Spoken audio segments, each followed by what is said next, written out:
إن الحمد لله نحمده ونستعينه ونستغفره ونعوذ بالله من شرور أنفسنا وسيئات أعمالنا من يهدي الله فلا مضل له ومن يضلل فلا هادي له وأشهد أن لا إله إلا الله وحده لا شريك له وأشهد أن محمدا عبده ورسوله أما بعد فإن أصدق الحديث كتاب الله وخير الهدي هدي محمد صلى الله عليه وآله وسلم وشر الأمور محدثاتها وكل محدثة بدعة وكل بدعة ضلالة وكل ضلالة في النار.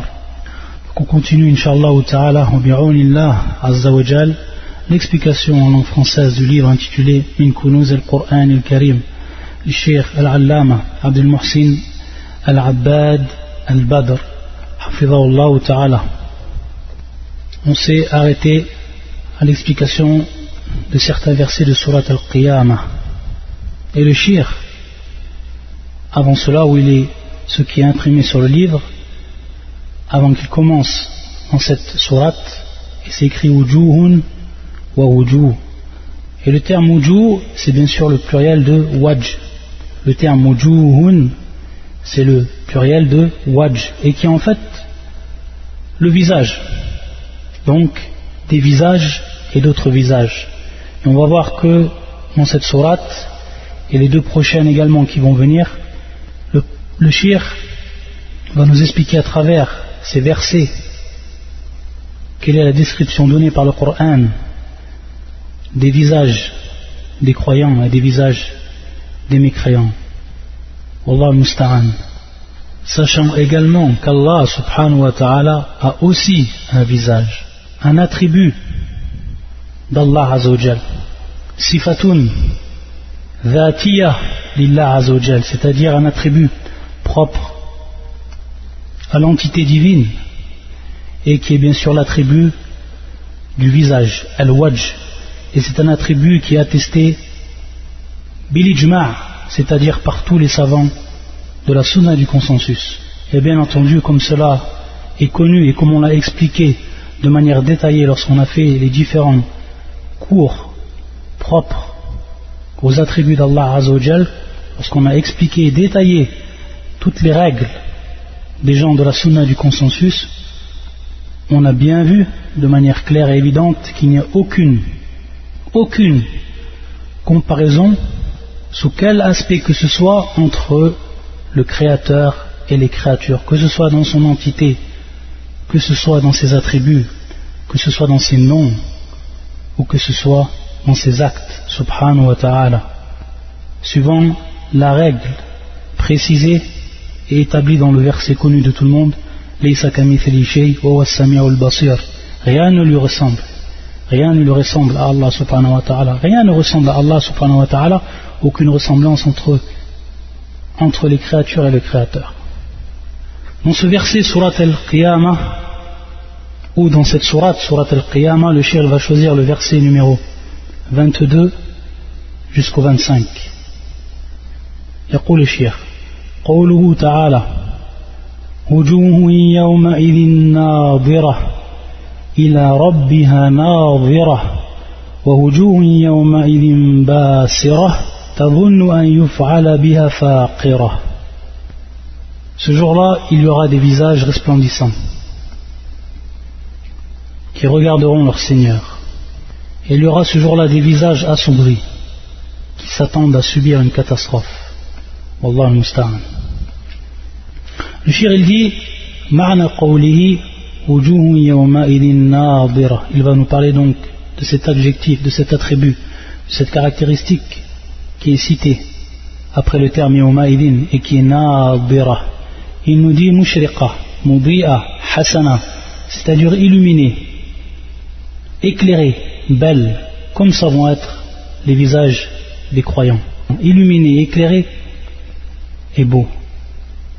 Comme Allah Azzawajal dit dans un autre verset, ta'rifu fi wujuhihim nadratan na'im, ta'rifu fi wujuhihim nadratan na'im, kama fi surat al-Mutaffifin, tu reconnaîtras sur le visage l'éclat de la félicité, l'éclat du bonheur.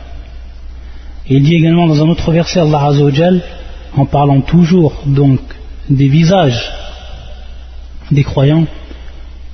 وَلَقَّاهُمْ نَبْرَةً وَسُرُورًا. Ça c'est fi surat al-Insan, qui est le verset 11. Et leur fera rencontrer la splendeur et la joie. Et également, après avoir cité ces deux versets, le cheikh nous cite un des hadith mutawatir, un hadith qui est venu avec beaucoup de chaînes de transmission et de beaucoup de sahaba. Et il nous précise même que le cheikh, que ce hadith a été rapporté par plus de 20 compagnons parmi les compagnons du prophète sallallahu alayhi wa sallam wa radiyallahu ta'ala anhum ajma'in. يقول النبي صلوات الله وسلامه عليه نضر الله امرأ سمع مقالتي فوعاها وأداها كما سمعها نضر الله امرأ, c'est-à-dire qu'Allah Azza wa Jal, Allah subhanahu wa ta'ala va illuminer, va éclairer le visage d'une personne qui a entendu ma parole, maqalati, c'est-à-dire la parole du prophète, que c'est le prophète qui parle, ma parole, qui a entendu ma parole, qui a entendu une parole du prophète sallallahu alayhi wa sallam, et qu'il l'a enregistré, qu'il l'a appris, mémorisé, fawara, qu'il l'a appris, il l'a mémorisé, comme on conserve l'eau dans un récipient. Il a fait de même de la parole du prophète sallallahu alayhi wa sallam, il l'a conservé dans son cœur. Et ensuite, wa'addaha kama sami'a, et ensuite, il l'a retransmise, cette parole du prophète, il l'a retransmise comme il l'a entendue. À cette personne-là, qui a entendu une parole du prophète sallallahu alayhi wa sallam, et qu'il l'a transmise comme il l'a entendu, Allah Azza wa Jal lui illumine son visage, le rend beau, l'illumine, l'éclaire. Ensuite le cheikh va nous parler du deuxième verset, le verset 23. فيقول ومعنى قوله إلى ربها ناظرة أي تنظر إلى الله نظرا عيانا وقد تواترت الأحاديث عن رسول الله صلى الله عليه وسلم أن المؤمنين يرون ربهم في الدار الآخرة. Le cheikh nous dit que dans ce verset إلى ربها ناظرة, qu'ils ont traduit donc directement, qui regarderont leur Seigneur, ils regarderont leur Seigneur d'un regard direct, c'est-à-dire de leurs yeux ils vont voir leur Seigneur, de leurs yeux ils vont voir leur Seigneur.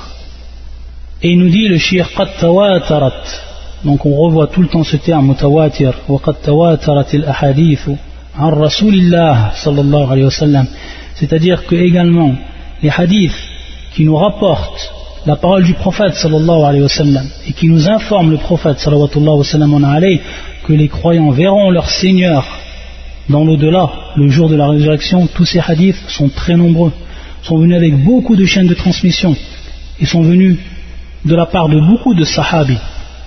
Le cheikh n'en cite pas, il va citer une parole de Ibn Kathir qui nous rappelle cela et qui nous dit que beaucoup de hadiths avec beaucoup de chaînes de transmission, avec plusieurs versions sont advenues dans les livres de la Sunna, dans Al-Masanid, Al-Hisan, Al-Sihah, etc. Tous les livres donc qui sont relatifs à la Sunna du prophète sallallahu alayhi wa sallam. Et parmi ces hadiths, on en cite un, et il y en a beaucoup.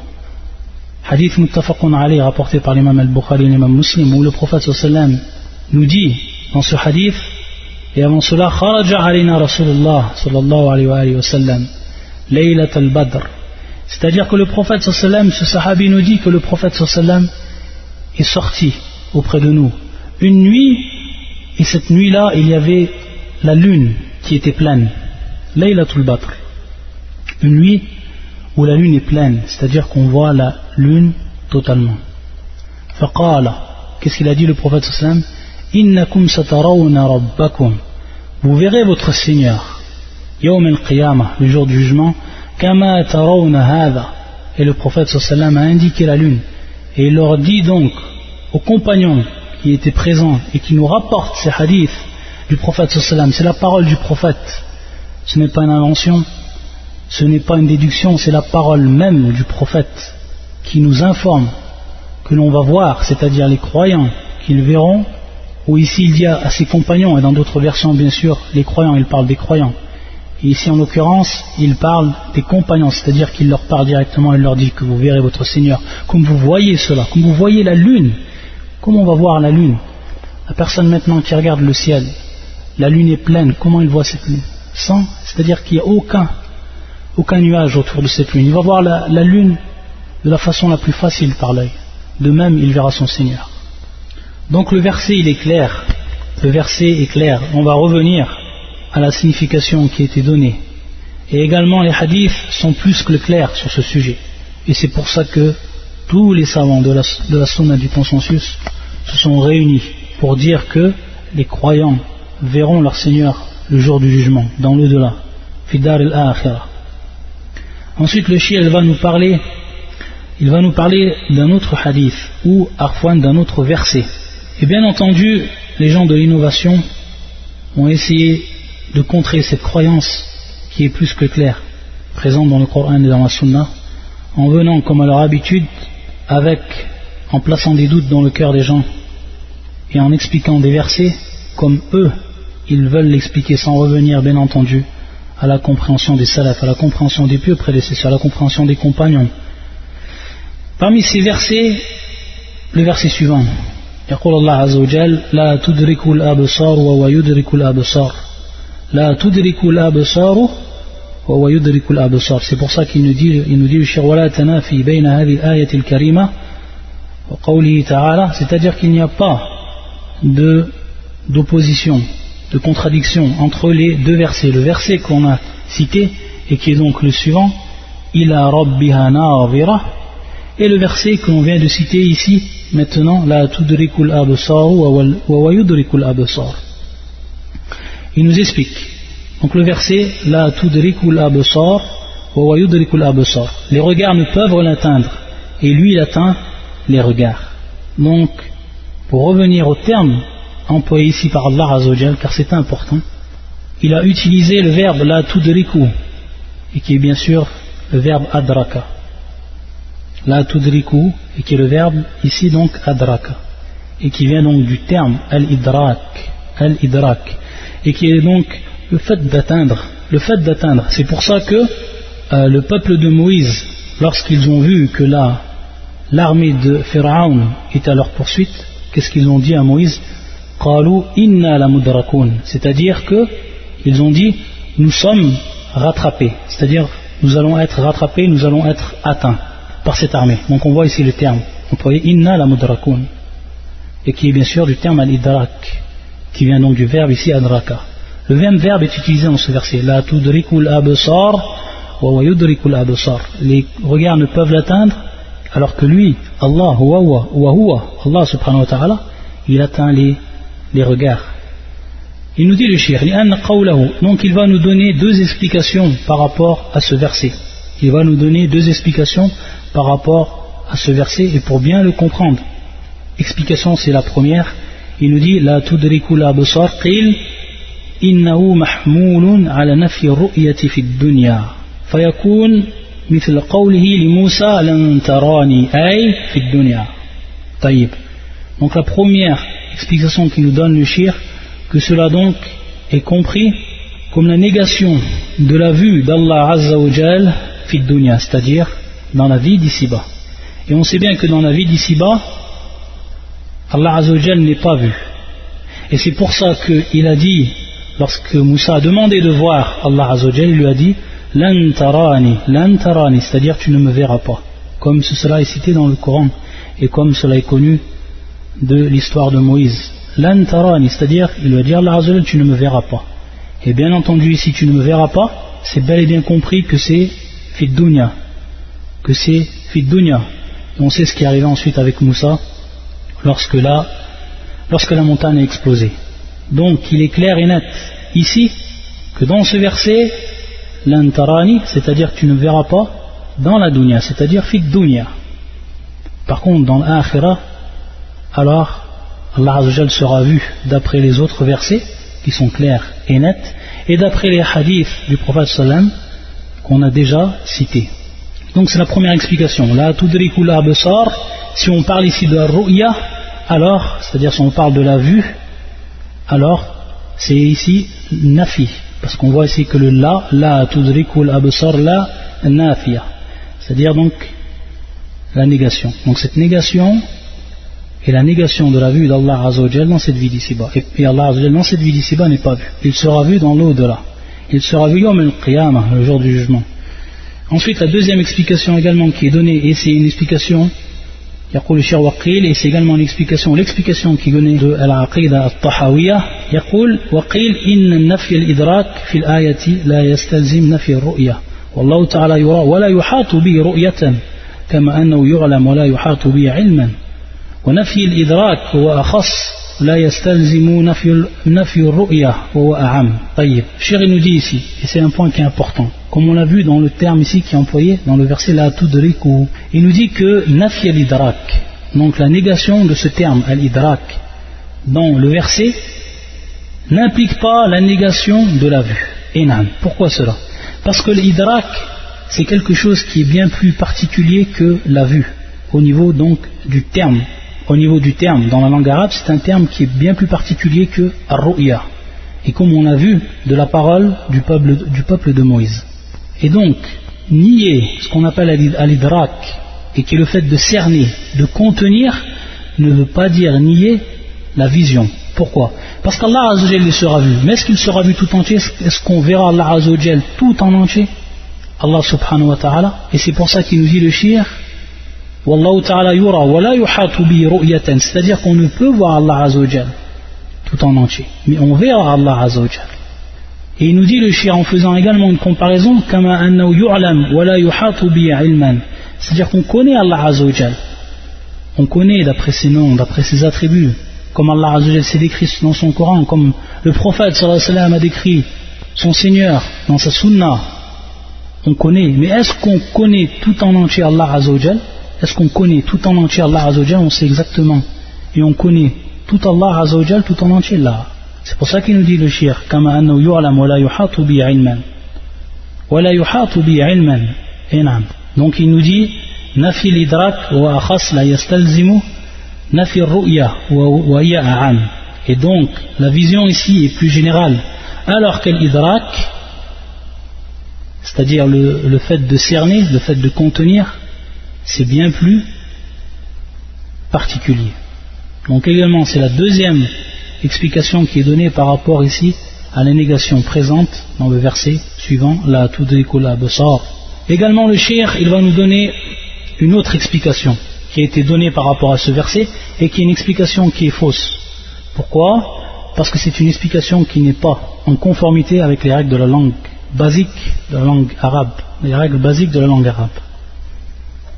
C'est pour ça qu'il dit وَتَأْوِيلُ مَنْ أَوَّلَ قَوْلَهُ إِلَى رَبِّي نَاظِرَ بمعنى انتظار الثواب غير الصحيح لأن الانتظار يكون مع الفعل المتعدي كما في قولي انظرونا نقتبس من نوركم والنظر في هذه الآية عدي بحرف إلى ويدل على النظر بالبصر والفعل نظر يتعدى بنفسه وبفي وبإلى فالمعد بنفسه للانتظار والمعد بفي للتفكر والاعتبار والمعد بإلى يكون للنظر بالأبصار طيب. Ici il va nous tout simplement revenir au terme qui a été employé dans le verset ila rabbiha nazira. Donc nazira ici ça va bien entendu du terme nazara, du verbe nazara que tout le monde connaît, nazara, qui se traduit par voir, avoir la vision de voir, nazara. Bien sûr ce terme, et on sait que la langue arabe elle est riche, c'est un verbe mais il a plusieurs explications ce verbe, ou plutôt il prend plusieurs formes ce verbe suivant ce qui va être annexé à lui parmi les particules présentes dans la langue. Et c'est pour ça qu'il nous dit que ceux qui ont expliqué et qui ont dit que ici ila rabbiha nazira bima'na intidhar al-thawab ghayr al-sahih, il nous dit que donc ce terme nazara ou le verbe nazara il veut dire également l'attente, comme le verset cité où il a employé le même verbe lorsqu'Allah Azza wa Jalla dit dans ce verset unzuruna naqtabis min nurikum, c'est-à-dire attendez que nous empruntions un peu de votre lumière. Attendez, unzuruna. On voit ici que c'est le verbe qui est bien sûr bisirat al-amr et qui est bien sûr le verbe nazara. Donc dans ce verset, nazara, le verbe nazara veut dire attendez, comme cela a été traduit, attendez que nous empruntions de votre lumière. Mais ici il y a une règle pour pouvoir différencier lorsque on attend, où le verbe veut dire attendre, et lorsqu'il veut dire voir. Le cheikh va nous le préciser lorsqu'il veut dire également réfléchir. Donc pour revenir, ceux qui ont dit ila rabbiya nadhira, c'est-à-dire en attendant, c'est-à-dire ceux qui vont attendre en attendant la récompense d'Allah Azza wa Jal. Ça, c'est l'explication qu'ils donnent, en attendant la récompense de leur Seigneur, c'est-à-dire ils attendent la récompense de leur Seigneur, en expliquant donc le terme nadhira. Le cheikh va répondre avec une règle basique de la langue arabe. Il nous dit an-nadhar fi hadhihi al-aya uddiya bi harf ila, c'est-à-dire dans le verset qu'on est en train d'apprendre et qu'on est en train d'expliquer. Allah Azza wa Jal ne dit-il pas ila rabbiha nadhira, ila, donc la particule ila rabbiha nadhira, c'est-à-dire tanzur ila rabbiha, tanzur ila rabbiha. Et donc ici le verbe nadhara, il est transitif, mais il est transitif avec la particule ila. Et lorsqu'il est transitif avec la particule ila, on sait bel et bien que cela veut dire un nazar bil basar, c'est-à-dire le regard avec la vision, le regard avec la vision, avec les yeux, bil basar. Taïb. Et ça c'est connu de la langue arabe. Donc c'est faux d'interpréter ce verset de cette façon-là. C'est contraire, totalement contraire à la langue. Pourquoi? Parce qu'ici le verbe est transitif avec quoi? Avec la particule ila. Et lorsqu'il est transitif avec la particule ila, il veut dire tout simplement, lorsque tu dis nazara ila, tu dis anzur ila hada shakhs, je regarde cette personne, c'est-à-dire en direction de cette personne, je regarde cette personne. C'est bel et bien le regard. Pourquoi? Parce que tu as dit anzuru ila, c'est-à-dire que tu as rendu le verbe transitif avec la particule ila. Il va nous rappeler que le verbe nazara, il prend trois cas. Lorsqu'il est transitif avec la particule fi, lorsqu'il est transitif avec la particule ila, et lorsqu'il est transitif de lui-même. C'est-à-dire que le verbe nazara, il peut être également transitif par lui-même. Et donc il va nous expliquer. Lorsqu'il est transitif par lui-même, ici ça veut dire al-intidhar, ça veut dire donc l'attente. Comme dans le verset, on voit bien que le verset ici, il est transitif. Unzuruna, ici le na bien sûr, qui traduit donc al-maf'ul bih, qui traduit le complément d'objet. Et donc on voit bien qu'il y a une transition entre le verbe et ce complément. Unzuruna. Et il était ici transitif par une particule? Non, il était transitif par lui-même. On n'a pas dit unzuru ou unzuru ilayna ou unzuru fina, on a dit unzuruna. Allah Azza wa Jalla a dit dans ce verset unzuruna. Donc ici c'est bien l'intidhar. C'est pour ça donc qu'on dit attendez que nous empruntions un peu de votre lumière. Taïb. Par contre, s'il est transitif avec la particule fi, taqul anzur fi hadha al-amr, anzur fi hadha al-amr. Ici, comme nous dit le shir, lorsqu'il est transitif avec fi, ça veut dire ici at-tafakkur al-i'tibar, c'est-à-dire donc réfléchir et contempler, réfléchir sur une affaire. Donc tu dis anzuru fi hadha al-amr, c'est-à-dire je réfléchis sur cette affaire. Taïb, lorsqu'il est donc transitif par le verbe ou par la particule fi. Et donc le dernier, et celui qu'on a déjà vu, lorsqu'il est transitif avec ila, yakun lin-nazari bil-absar, c'est-à-dire qu'il traduit donc la vision par les yeux. Et c'est le cas ici du verset ila rabbiha nadhira, c'est-à-dire tanzur ila rabbiha. Donc je crois que c'est clair par rapport à cela. Et pour répondre à ceux qui ont dit cette parole-là, qui ont dit donc ici ma'na ila rabbiha nadhira intidhar al-thawab, c'est-à-dire en attente de sa récompense, de la récompense d'Allah Azza wa Jalla. Et bien entendu, même ceux qui ont dit cette explication, c'est-à-dire comme l'imam Mujahid, même s'ils donnent cette explication par rapport à ce verset, il faut savoir qu'ils sont tous d'accord qu'Allah Azza wa Jal sera vu le jour du jugement, se référant aux autres versets et se référant également à la sunna du prophète sallallahu alayhi wa sallam. Simplement ici c'est une explication par rapport au verset. Et on a vu que cette explication qui est donnée n'est pas bonne parce qu'elle n'est pas conforme à certaines règles basiques de la langue arabe, comme on l'a expliqué précédemment, d'après bien sûr la citation du shir, hafizahullah. Ensuite, il nous rappelle également un autre verset où l'imam Shafi'i rahimahullah, et qu'Allah Azza wa Jalla l'agrée, Kalla innahum an rabbihim yawma idhin la mahjubun. Allah Azza wa Jalla il dit Kalla innahum an rabbihim yawma idhin la mahjubun, c'est-à-dire qu'ils prennent garde, qu'Allah, en vérité, ce jour-là, le voile les empêchera de voir leur Seigneur. La mahjouboun, Le voile les empêchera de voir leur Seigneur. La mahjouboun.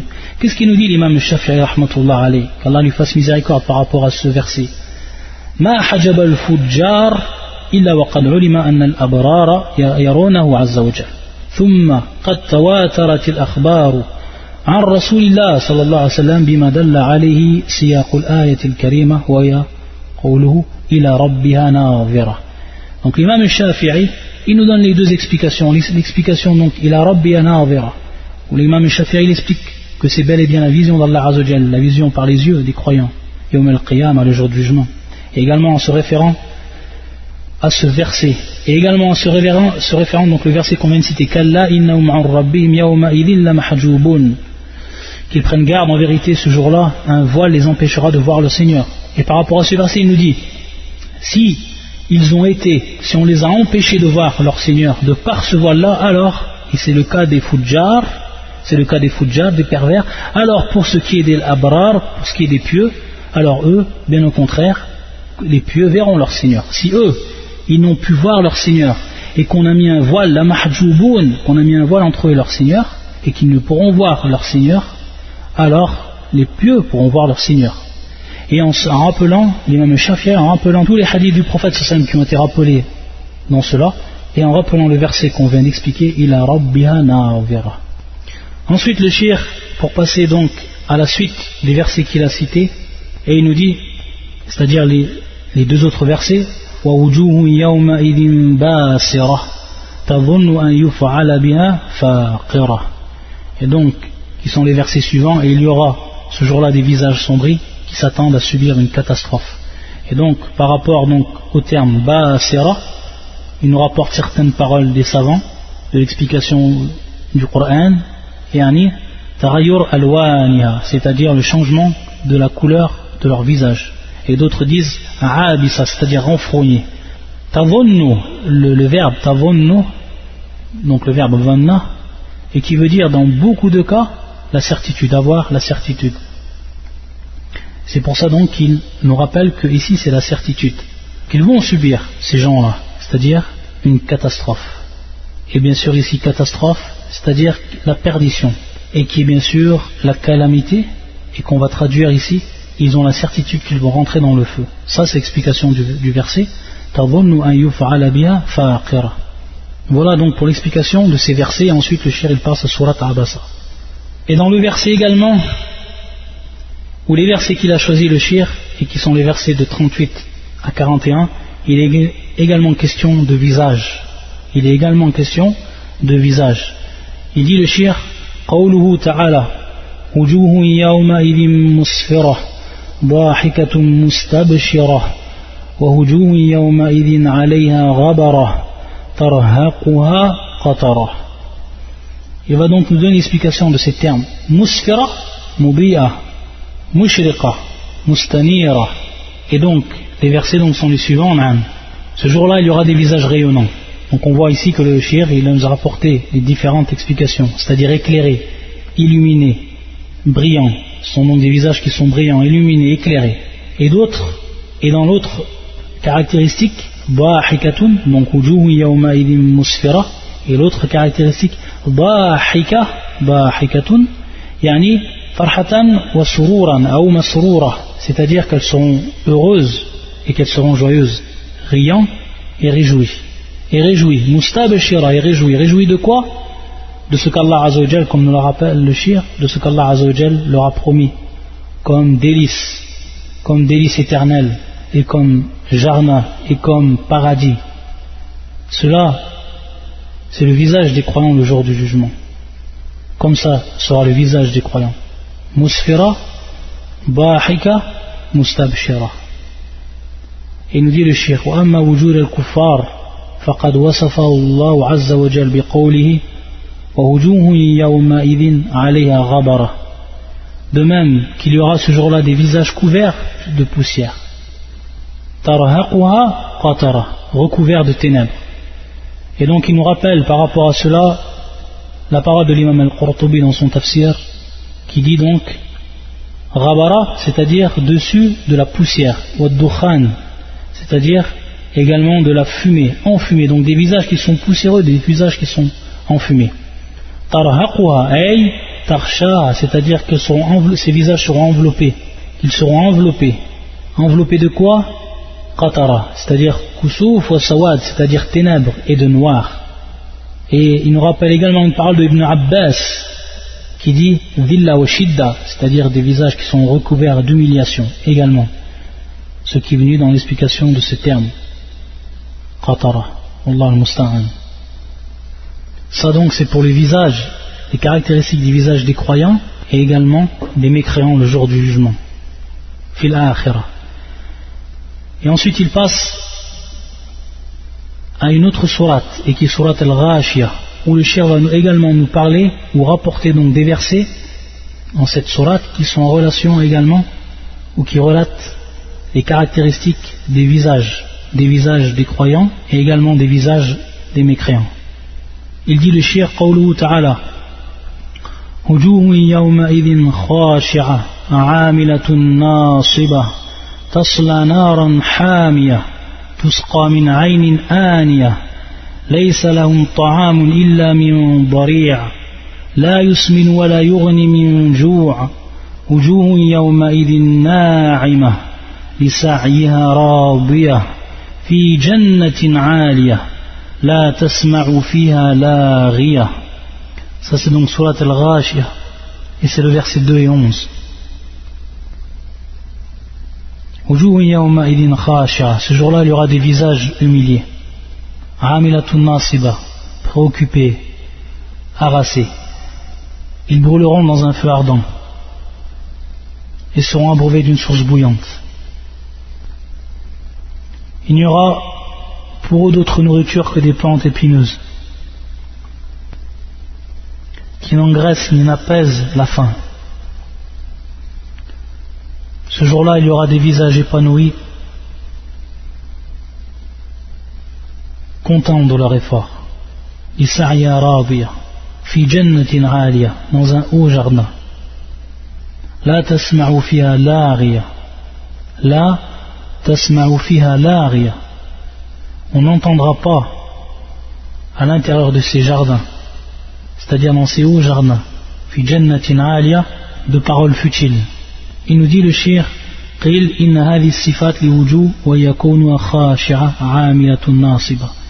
Donc il est dit par rapport à toutes ces caractéristiques, ce sont les caractéristiques propres au visage et c'est dans l'au-delà. Et d'autres ont dit que cela est dans la vie d'ici-bas. Ceux qui ont dit que c'était dans la vie d'ici-bas, il dit le cheikh بمعنى أو أي أنها تتعب وتنصب وتجتهد في العمل وتذل فيه فلا ينفع ذلك في الدار الآخرة لأنه مبني على الضلال. وقال البخاري في تفسير من صحيحه وقال ابن عباس عاملة ناصبة النصارى. Il nous dit le cheikh, pour ceux qui ont dit donc que c'était ces visages ou que ces caractéristiques, ces attributs ou qui relatent donc ces visages-là, ce sont, et si on prend l'explication par rapport à ceux qui disent que c'est dans cette vie d'ici-bas, comment on l'explique? On l'explique que ces gens-là, ils ont un visage qui va être marqué donc par la fatigue, qui va être marqué par l'épuisement et le redoublement d'efforts dans le travail et également par l'humiliation, par le rabaissement. Sachant que tout cela, rien ne leur sera valable dans Fidar al-Akhirah, c'est-à-dire dans l'au-delà. Pourquoi? Parce que cela, parce que cela donc repose et bâtit sur l'égarement. Et c'est pour ça qu'il va nous rappeler l'imam al-Bukhari dans son tafsir, dans son authentique, et dans son chapitre du tafsir, il va nous dire une parole de Ibn Abbas, qui a dit par rapport à Amilatun Nasiba, il a dit que c'était les chrétiens, An-Nasara. Et si on comprend par rapport à ce qu'on a dit auparavant, et que cela est dans la vie d'ici-bas, c'est qu'An-Nasara, parmi eux, il y a ceux qui travaillent pour l'au-delà et qui font des efforts par rapport à l'au-delà. Mais ils ont fait des efforts, comme le dit le cheikh Mabnin al-Dalal, ils ont fait des efforts qui sont bâtis sur une croyance qui est fausse, une croyance de polythéisme, et donc une croyance d'égarement. Et donc leur travail repose sur l'égarement. Et donc avec cette fatigue et avec ce redoublement d'efforts dans cette vie d'ici-bas et leur travail, alors ils n'auront rien dans l'au-delà. Amilatun nasiba. Et ça c'est également donc le cas des chrétiens. Le cas des chrétiens. C'est pour ça donc Ibn Abbas nous rapporte cette explication pour ce qui est du verset Amilatun Nasiba, préoccupé, harassé. Et pour ceux qui ont dit que c'était dans l'au-delà, alors l'explication est claire. Également l'imam al-Qurtubi dans son tafsir, il va nous rapporter une parole de Ali radiyallahu ta'ala anhu, et qui nous dit que Amilatun Nasiba, ces gens-là, ce sont en fait, il dit innahum ahlu harura, c'est-à-dire, et qui sont bien sûr al-Khawarij, alladhina dhakarahum Rasulullah sallallahu alayhi wa sallam faqal تحقرون صلاتكم مع صلاتهم وصيامكم مع صيامهم وأعمالكم مع أعمالهم يمرقون من الدين كما يمرق السهم من الرمية الحديث. Et donc ici le prophète sallallahu alayhi wa sallam, il nous a donné beaucoup des caractéristiques et des attributs de ces gens-là qui sont al-Khawarij dans des hadiths authentiques rapportés par l'imam al-Bukhari, également par l'imam Muslim et d'autres encore, et qui sont thabita fi sunnah, qui sont authentiques dans la sunna du prophète sallam. Et donc lorsque Ali a parlé à propos de ce verset Amilatun Nasiba, et qu'il a dit que ça concernait al-Khawarij, et on va voir exactement sous quel aspect ça les concerne et pourquoi Ali il a dit cette parole, il nous a rappelé l'imam al-Qurtubi une des paroles du prophète sallam dans justement la citation de caractéristiques ou des caractéristiques des Khawarij. Il parle bien sûr aux compagnons, c'est-à-dire que tahqirun tastaqillun, c'est-à-dire que vous allez trouver vos prières, que vous allez trouver vos jeûnes, que vous allez trouver vos actions de manière générale petites, ou plutôt peu, faibles, pas assez, devant leurs prières, devant leurs jeûnes et devant leurs actions de manière générale. C'est-à-dire que ce sont des gens de l'adoration. Al-Khawarij, ce sont des gens de l'adoration.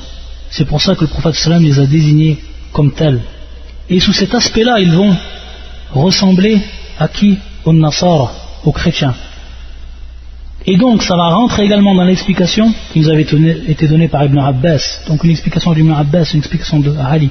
Pourquoi? Parce que ces gens-là, ils ont également une croyance qui va être bâtie sur le faux. Et malgré les grands efforts qu'ils vont faire dans cette vie d'ici-bas, et c'est pour ça que l'imam al-Qurtubi, il nous a rapporté cette parole, يعني الخوارج الذين ذكرهم رسول الله صلى الله عليه وسلم تحقرون صلاتكم, pour nous rappeler qu'ils sont des gens de l'adoration et qu'ils font beaucoup d'adoration, au point où lorsqu'on va regarder nos prières par rapport à leurs prières, lorsqu'on va regarder notre jeûne par rapport à leur jeûne, etc., on va voir qu'ils sont bien peu par rapport à ce que eux ils font. Et donc ce sont des grands efforts, et donc ils ont la fatigue, amilatun nasiba, préoccupés, harassés, la fatigue sur eux, comme on l'a déjà expliqué par rapport à cette vie d'ici-bas, parce qu'ils travaillent pour le delà en adorant Allah Azzawajal, mais par le faux ou sur l'égarement, comme c'était le cas d'un Nasar. Donc on voit au Tashbih, on voit également l'aspect comparatif entre les deux fi'as, c'est-à-dire entre les deux parties ou entre les deux groupes.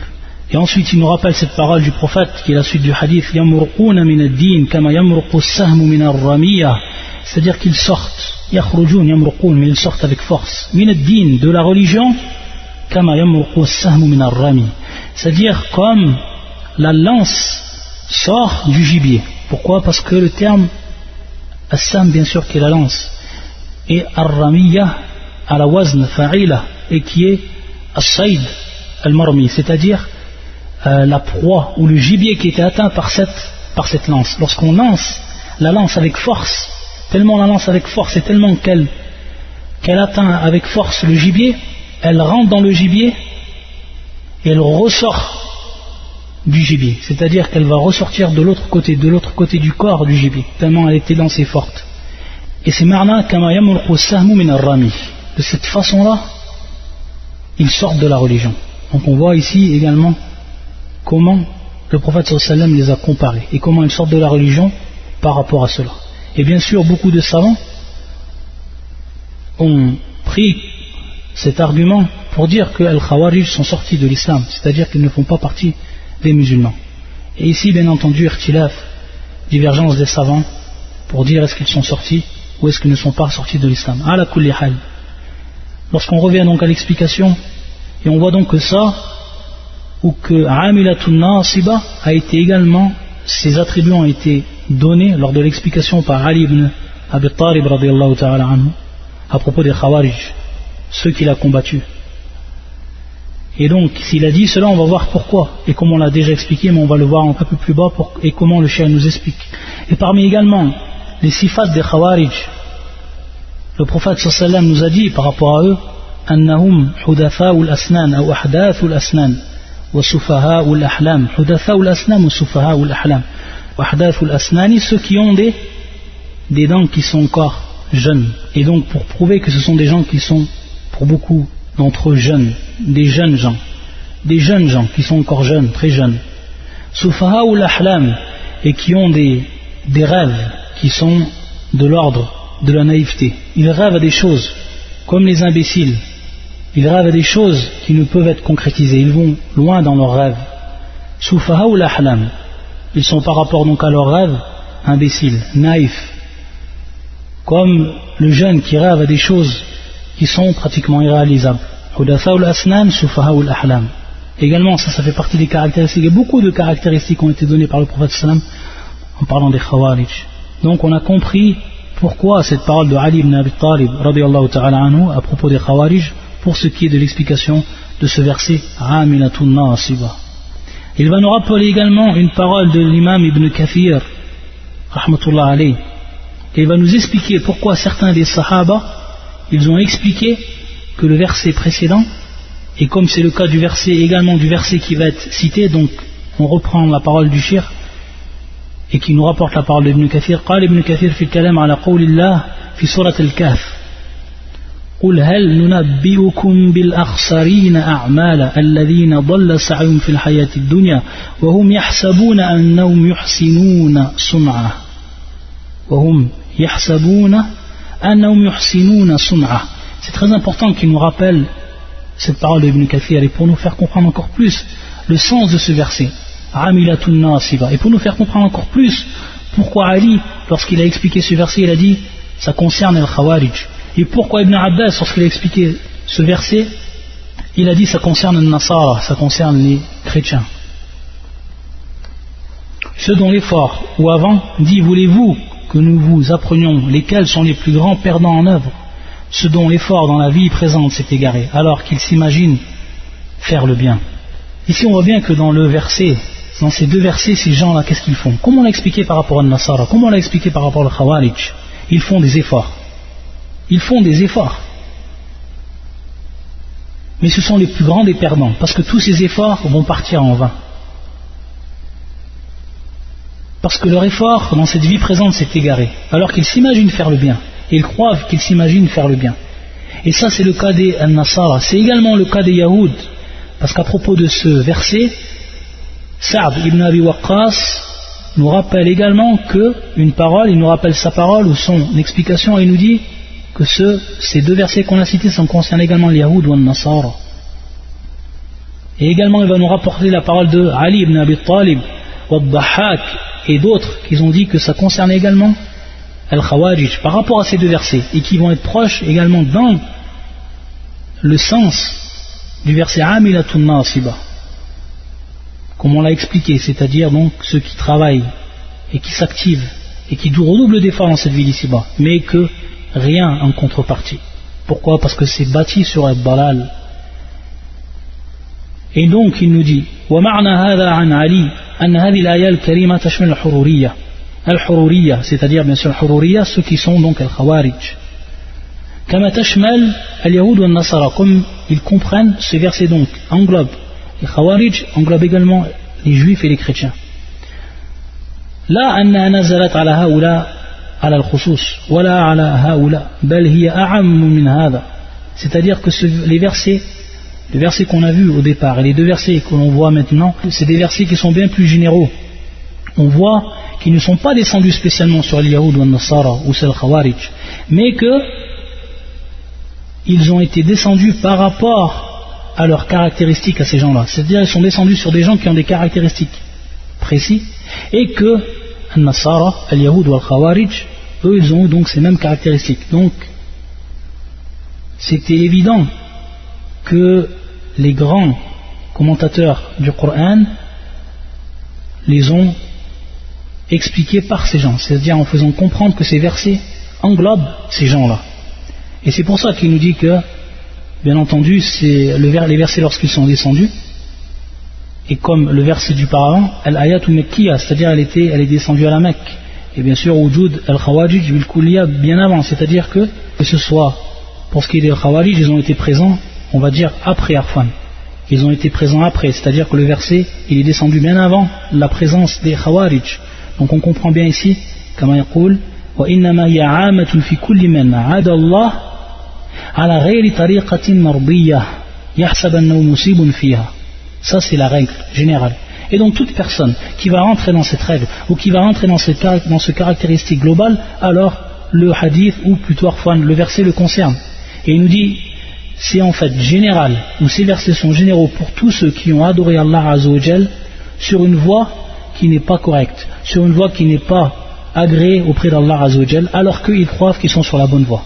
Et ça c'est le cas des Nasara, des chrétiens, c'est le cas des Yahoud, c'est le cas des Juifs, et c'est le cas également des Khawarij. Également c'est le cas des Khawarij. Et c'est pour ça que Ibn Mas'ud radiyallahu ta'ala anhu, lorsqu'il a été les voir, lorsqu'ils faisaient leur halaqat, c'est-à-dire lorsqu'ils faisaient en cercle, ils rappelaient Allah Azza wa Jal, et on sait dans ce long hadith qu'ensuite la plupart qui étaient présents, ils ont fait partie ensuite des Khawarij, ceux qui sont sortis sur Ali, et on sait qu'ils ont dit à Ibn Mas'ud le bien. Et à ce moment-là, Ibn Mas'ud leur a dit combien de gens veulent le bien, mais ils ne l'atteignent pas. Pourquoi? Parce qu'ils ont pris une voie qui n'était pas la voie correcte. Wallahu musta'an. On va s'arrêter ici, Inch'Allah ta'ala, et on continuera donc l'explication de Surat al-Ghashiyah. Il reste encore quelques points à citer. On terminera, Inch'Allah, l'explication, le prochain cours, et on passera également à Surat al-Duha. Et bien entendu, alhamdulillah, wa min fadlillah azza wa jal, on aura pratiquement terminé ce livre que l'on a commencé depuis un peu plus de 9 mois. Walillah alhamd. Subhanakallahumma bihamdika. Ashhadu an la ilaha illa anta. Astaghfiruka wa atubu ilayk.